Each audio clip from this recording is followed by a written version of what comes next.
Hello and welcome to Enchantment of Eternity's review for Better Call Saul Season 6, Episode 1, Wine and Roses, and Episode 2, Carrot and Stick. This video is part of a series of videos where I review episodes of Better Call Saul, so I have to start with a spoiler warning for Better Call Saul up to Season 6 premiere.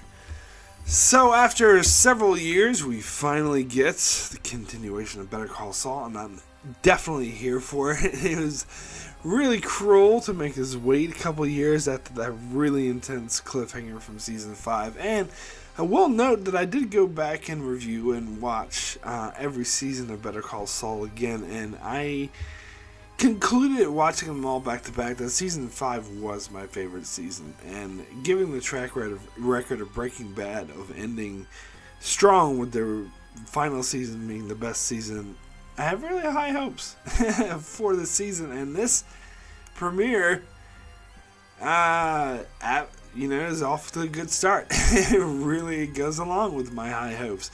Really good premiere, really good start. So, let me start with the Gene scene that takes place in black and white in the future, and shows, continues the storyline of Saul Goodman after he becomes Gene and he's in hiding. Oh, wait a second, we didn't get one this episode. That was really, really weird. That did shock me, because this is the first season premiere where we didn't get one, and usually we only get one in the season premiere and that's it.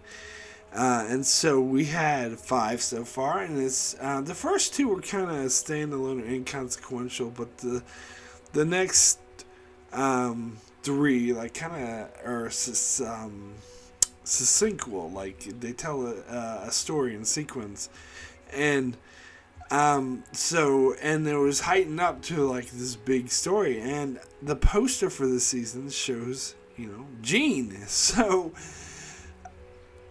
I really expected to get Gene. Now, that doesn't, because he didn't show up in the premiere, of course, does not mean we're not going to get any of this story this season. It's very, as I said, implied by the poster that we will. And many people speculate that we'll get, the Gene conclusion will take over the show for the final episode or the final couple episodes. I think it's possible even the whole second half of the season. But we don't know that for sure, so it's really fascinating, and I'm really curious to see how they're going to handle this. So we did get a scene of the future, but it wasn't as far as Gene goes. It takes place pretty much, we can surmise, at the end of Breaking Bad, when Saul Goodman loses his good name, has to go into hiding, and we see his possessions being taken away. Took me a while to realize that this was his house. They kind of gave it away with the colored ties at the start. And it's really contrast, because usually all the Gene stuff is in black and white, but this, they went out of their way to make it very colorful, which is, so they definitely chose a different stylistic approach. But it's one of those stylistic opening sequences that Better Call Saul likes to do, and it's kind of done more for artsy, whatever. And I thought this one was fine. This one was okay. But yeah, I didn't recognize it as Saul's house. But then I had to remember that when they never actually showed us Saul Goodman's house in Breaking Bad, and it makes sense that he would live in these really lavish, over-the-top quarters, especially with all the money he was making from Walter White. And it's funny, he even had a gold-plated toilet. That was pretty funny. But anyway, all this stuff is getting taken away. And it all concludes when we see the dresser being taken, and some tiny little item just falls on the ground in a puddle to be forgotten. And as soon as it happened, I knew exactly what it was, and it broke my heart. Because it was, in fact, that little top to the champagne bottle that we've seen throughout the seasons. We first saw in Season 2 when Kim and Jimmy did their first grift together, when they grift that asshole broker guy from Breaking Bad. And we've seen it throughout the seasons because Jimmy has kept it as a keepsake to kind of remind him of that time he spent with Kim, and so it has sentimental value towards Kim, and to see it fall on the ground. Now, many people can speculate on what the metaphor is meant to be, any hints of what's going to happen to Kim, and that's like one of the biggest mysteries going into the season, what happens to Kim during and after the Breaking Bad timeline. But I'm not going to speculate on that because any speculation would be wild. But what I will say is I have no doubt that once it is revealed and the season is over, that scene is going to have metaphorical significance. So, and that's a great thing always been about both of these shows, is that you go back and watch it and you pick up more stuff. So I can't wait for that. Anyway, so that was an interesting way to start the season. So will we get more Gene later in the season? No doubt. When will that be? Who knows? They're definitely breaking the format, so it could be in the middle of the season. We might not have to wait towards the end. They could just drop a scene at the start of any old random episode. Who knows? So I'm going to split these into the two storylines because these two episodes pretty much are pretty rigid with this storyline. We got the Jimmy, or pretty much Saul now, the Saul and the Kim stuff. And then we have the stuff with the cartels, Nacho, Mike, and Gus and Lala. So first, let me talk about the Saul stuff since I'm already on the topic of Saul Goodman. So this storyline was surprisingly really laser focused on Kim's scheme to take down Hamlin, to try to discredit him in order to force an early payout for the Sandpiper thing. And obviously she has a vendetta against Hamlin as part of her motivation, of course, but she is phrasing it as a way to get more money quicker to help them in their current situation. And so we saw at first Saul was a bit iffy on the whole program, the whole idea, and we get a little bit of that in the opening scene when she brings it up. He's a bit hesitant, and he's like, are we really doing this? And so it makes it clear that he doesn't mind doing it. It's more of, it seems really out of character for Kim, especially since she's quit her job that gives her a lot of money in order to do charity work. It seems like she has this double side where her professional life, she helps people and wants to sort of just give, and that really gratifies her more so than just, helping bankers, which gave her way more money. Yet at the same time, she has this darker side, and it seems like the more, it's a weird dichotomy because the more she gives in to the charity side of her, the more she wants to go do these scams. So it's really interesting. But anyway, she's all in, and so he's like, okay, sure, let's go all in. He agrees to go all in, and the rest of these two episodes basically just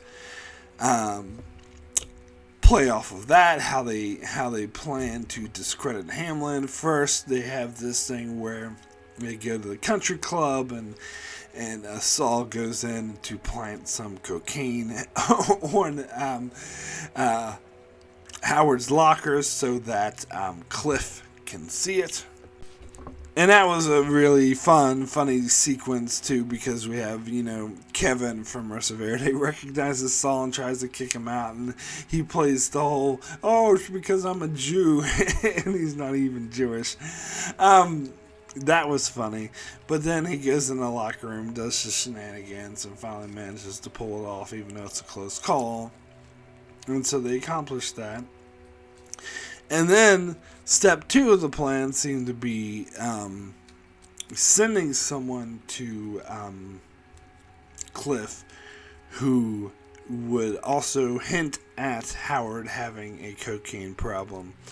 But they want to make sure it's a person who Cliff would not hire as a client. And so they're trying to come up with the perfect idea that they have to be interesting enough for Cliff to see them, but not interesting enough for him to not take him on as a client. And they couldn't come up with the ideas until Kim has a very bad idea to use the Kettlemans. Now, we haven't seen the Kettlemans since Season 1, and frankly, I didn't think we'd ever see them again. They did appear in this bonus feature that they had on AMC Online on YouTube, and I thought they were funny in that, but I thought that would be it. I'm surprised they actually appeared in the show proper. And they're as goofy as ever, and I love them. It's just so funny. Anyway, so Saul, of course, and I can tell this right away, is playing right and is trying to play them right into their hands to get them to be the one to go to Cliff. And he does it by saying, oh, there's a way that he can exonerate the husband there in order, because their head lawyer, Howard, was probably doing tons of cocaine, and that could exonerate them. He does a big show of making them sign these papers, saying that they can't go to any other lawyer once he gives them the information, that it had to go with him. But he knows that she's going to immediately go to someone else, and he's hoping that someone else will be Cliff, and eventually it is. So I do like how this season we're getting appearances from all these characters who appeared in previous seasons. We get the Kettlemans, we get Cliff, we get, oh god, I can't remember her name, who worked for Davis and Maine. Anyway, Saul's plan works, and Cliff does see the Kettlemans, and he gets, Cliff doesn't believe them, and what's-her-face is very dismissive of it too, but you can tell that the seeds of doubt are being planted, and that, of course, is key to any good grift. Cliff may not be sold on it yet, but you know that Kim and Saul are going to have a few more steps to try to sell him on this even further. And it's because they themselves, when they were talking about possible plans, they said they can't come at it too fast, because they're more likely to see them coming if they do, basically. And in fact, it's moving a lot faster than I thought it was, so it seems like they might go through the storyline quicker than I thought, but we'll see. But anyway, the other follow-up we get in this episode is the Kettlemans, of course, find out they've been played because they go to many lawyers and they say that they have no case whatsoever, and so they realize that Saul was just using them to get at Hamlin. So they could, at this stage, expose him and reveal him to Hamlin, but of course, Kim and Saul have a contingency for that, which they call Carrot and the Stick, which of course this episode is named after. Saul insists on using the carrot first, in which he offers the Kettlemans money, and just as Kim suspected, this does not work. And Kim, in a real badass fashion, uses the stick and really outright threatens them by exposing them to the IRS, because apparently they are in fact running a scam where they purport to do people's taxes, yet they keep a portion of it. Now, I think Kim actually does have it out for the Kettlemans because they are ripping people off, and she is morally opposed to that, so she actually feels a little justified in trying to expose them and takes pleasure out of blackmailing them. Because part of her condition to her not reporting them to the IRS is that they have to give all the money back to the people they stole from. However, Saul still gives them the money, even though the stick worked and they didn't need the carrot, which makes him come off as the more sympathetic, nicer guy, and Kim as the dastardly one, which is a really interesting dynamic. However, you have to take into account that the Kettlemans are in fact lowlives who stole and repeatedly denied that they stole and are now ripping off people who are most vulnerable. And so Kim is kind of doing the right thing by sticking it to them, and Saul kind of feels for them because he knows their ilk. And so yeah, it's a really great scene, really interesting dynamic.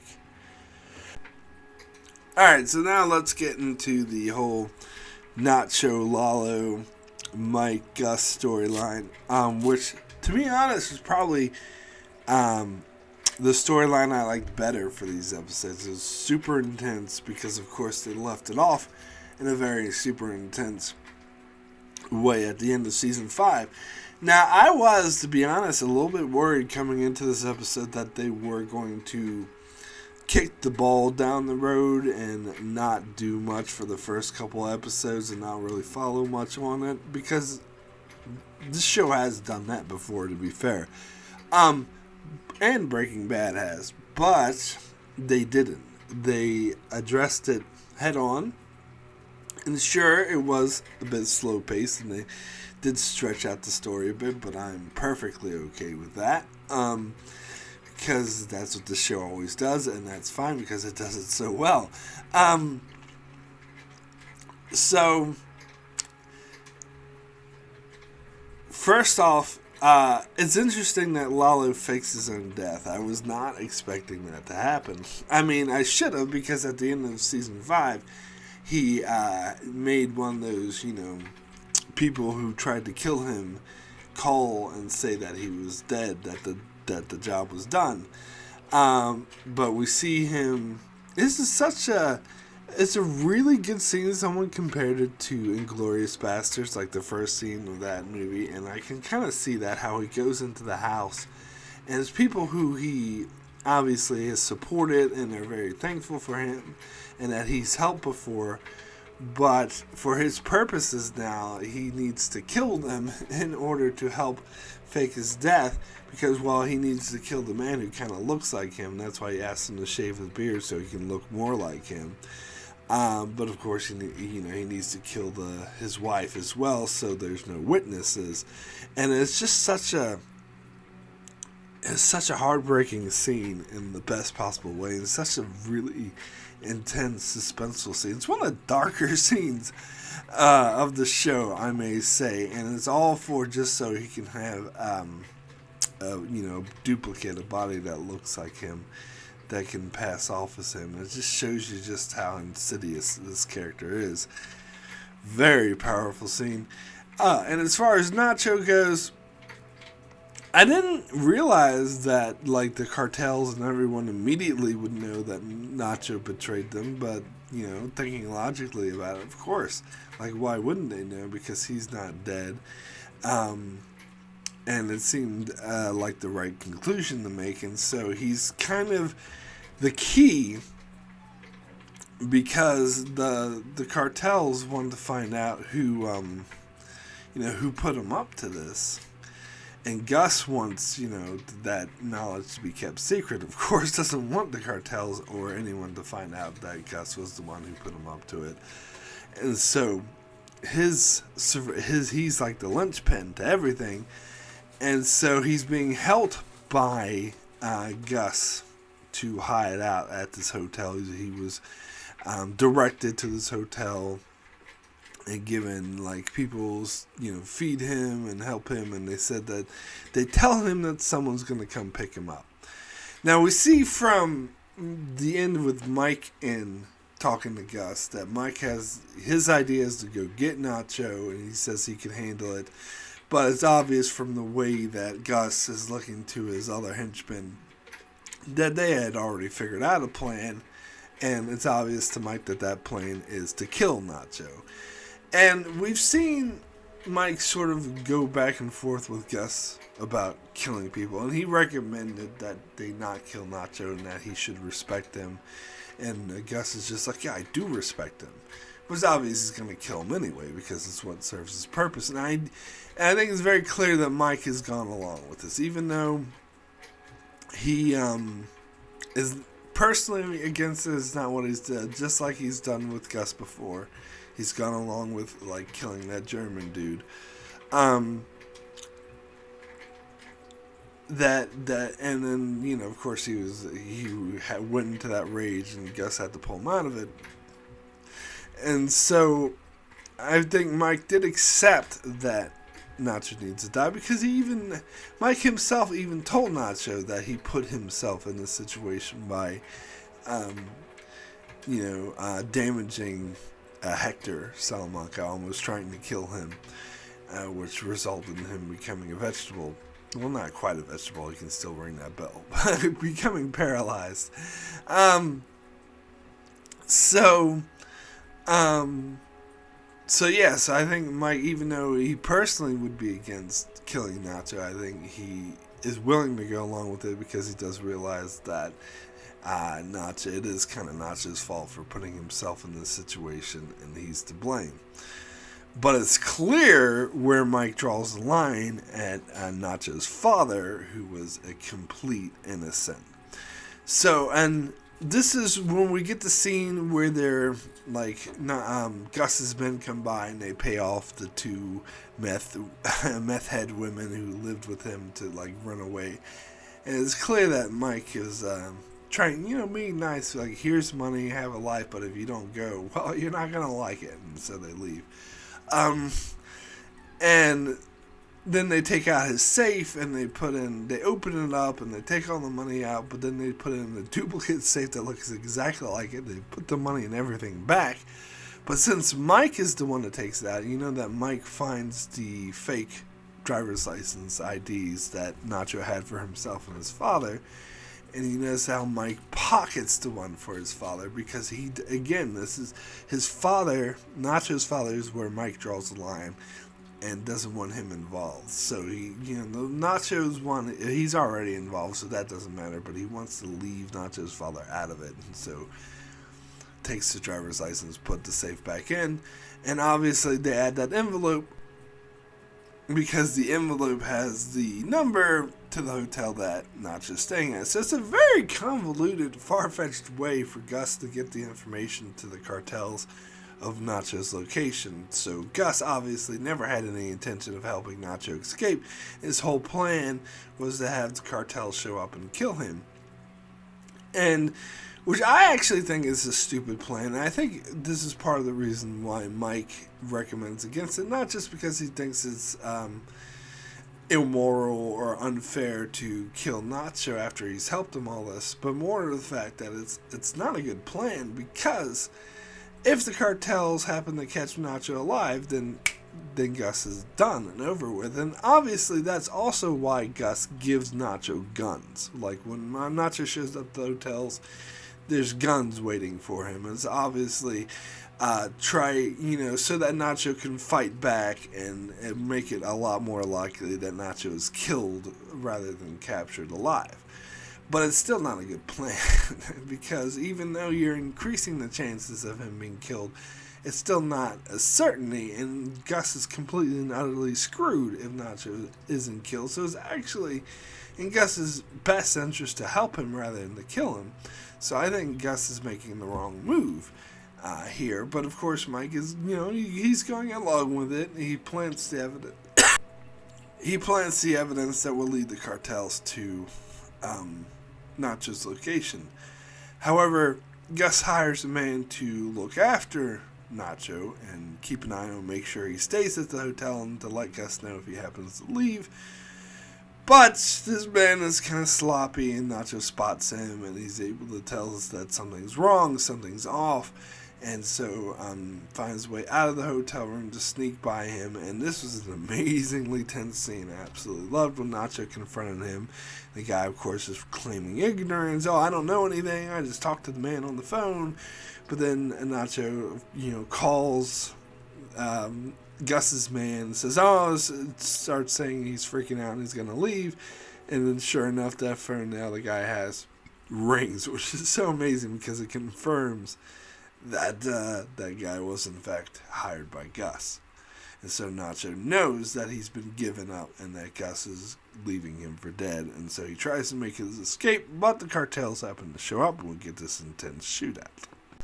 And it is interesting to note, and this is what reinforces to me that Gus's plan was a bad one, that the cousins, Tuco's cousins, the badasses from Breaking Bad, who actually do a lot more in Better Call Saul than they ever did in Breaking Bad. But anyway, they make it clear that they want Nacho alive. In fact, when other people there with them try to kill Nacho, they kill them or stop them and saying, no, absolutely not. You cannot kill him. we need him alive, which reinforces to me that, because I think, honestly, if Nacho were to get caught, I think he would be caught alive. Because with the badass cousins, they would make sure that he's caught alive, which reinforces to me that Gus's plan was a bad plan. That he should have just helped Nacho escape like Mike wanted to. So anyway, Nacho does escape, and then Mike goes to Gus again and says once again, we should go help him. I can take you best man. I can get Nacho out of there before they get to him. And also, throughout this episode, Gus, and I love that, it was an intense scene when Gus goes to visit Hector in a nursing home to make peace, and Hector shakes his hand, and Gus instantly knows that Lala's still alive. He had already suspected that, but because of Hector's behavior, he knows. And that was a cool scene, too. So they also know, and then Mike confirms that Lalo is probably looking for Nacho. Which we see that he, in fact, is. Because we also got that intense and powerful scene where where Lala was going to cross the border, but changes his mind and ends up killing the coyotes who wouldn't give him his money back, which is also pretty powerful. This is really, loving this whole season. I think this season is going to be amazing. But anyway, so they know that Lala is on the lookout for Nacho, and Mike tells Gus, your only play is for me, get your best man to get down there, and I can get Nacho out before anyone else gets to him. And then Gus is like, nah, bring me Ignacio's father. That's his plan. And that, as I said, that's absolutely where Mike draws the line, and he just says flat out, no, that's not going to happen. And Gus's man pulls a gun on him, and Mike does not flinch. He does not care. He just still states flat out that's not going to happen. I can't, again, not to sound like a broken record, but what an amazing scene. This scene is so good. This scene is so intense. Absolutely love it. It's such a powerful scene. God, I miss this show so much. It's so good. And it's interesting because we know as audience members who've seen Breaking Bad that Mike survives, Gus survives, and his henchman who's there pointing a gun at Mike also survives. Well, he's killed at the end of season 4, but anyway, of Breaking Bad. And we do know that Mike and Gus will still be really, I don't know, friends is the word, but really close business partners and work together, and Mike will be his right-hand man, so we know that they're going to get over this hump. And it's interesting having that knowledge, wondering how the hell they're going to get out of it, because this is such an intense standoff, and I do think that Mike's not holding it against Gus or his man for holding the gun at him, but he's still saying, no, this is just facts are facts. You are not going to get Nacho's father. And but then Mike's phone's ringing, and he points out that this is Nacho, that he's been trying to reach him over and over again, and Nacho's Gus's man at first thinks it's bullshit. He's like, no, I've been trying to reach him over and over again, and he won't answer me. You're full of shit. But what they don't realize, and I think Gus is starting to realize immediately, is that Nacho trusts Mike, and he doesn't trust Gus or his man, but he will trust Mike. And so the scene cuts out and ends, which pisses me off, because I was like, how is this resolved? But I think it's very clear how it's resolved, is that Gus is going to go along with Mike's plan. Because I think he's going to see that it is, in fact, the better plan. And that it has more of a chance of success. And because Mike already has this trust built up with Nacho, and that's probably the better way to go. And also, another thing I would think of is, at this point, it's been made very clear that Gus realizes Mike's worth, which is something we see in Breaking Bad when Mike becomes Gus's right-hand man. He knows how resourceful and intelligent and technically sound Mike is, and that he's a huge asset. And so I think that's another reason why Gus is ultimately finally going to go along with Mike, because he realizes he can see the clear line in the sand that Mike has drawn about Nacho's father. And I think Gus is gonna make a tactical decision. He's gonna outweigh the pros and cons of kidnapping Nacho's father. And in the con, a big huge one is that he loses Mike, who is a powerful asset. So I think he's gonna take that into account. Like, it's clear like Gus doesn't let Mike push him around, because Mike has said before, hey, let's not kill the German guy, or hey, let's not kill Nacho, and Gus has made it very clear, no, this is what's going to happen, whether you like it or not. But in this situation, Mike has made it clear that this is a line in the sand that he will not cross, and that by crossing it, Gus is going to lose Mike, who he's already assessed as a powerful asset. So again, he's a very, he looks at things in tactics and strategies. Amazing. That's what makes him such an amazing character. Like, emotion doesn't even factor into it, and so he's gonna weigh the pros and cons and see that the most tactical, sound decision in this situation is to go along with Mike's plan. But goddamn, that was such a good scene. Oh my god, yeah. So I was so happy with this episode.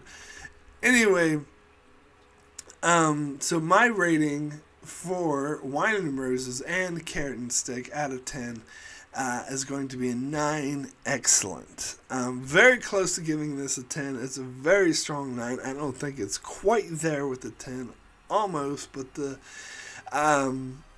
because it was just so good.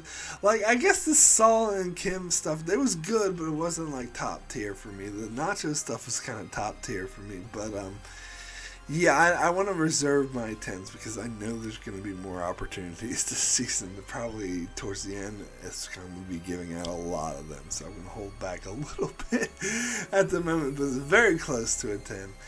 Very amazing episode. I'm so happy with this. Can't wait for the rest of the season. It's going to be so good.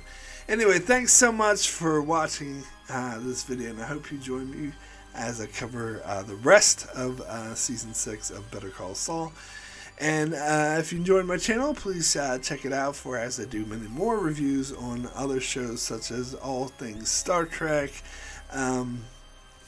Also cover other shows like Star Wars The Clone Wars, The Expanse, and more. So be sure to subscribe so you can keep up with all of that. Thanks a lot for watching.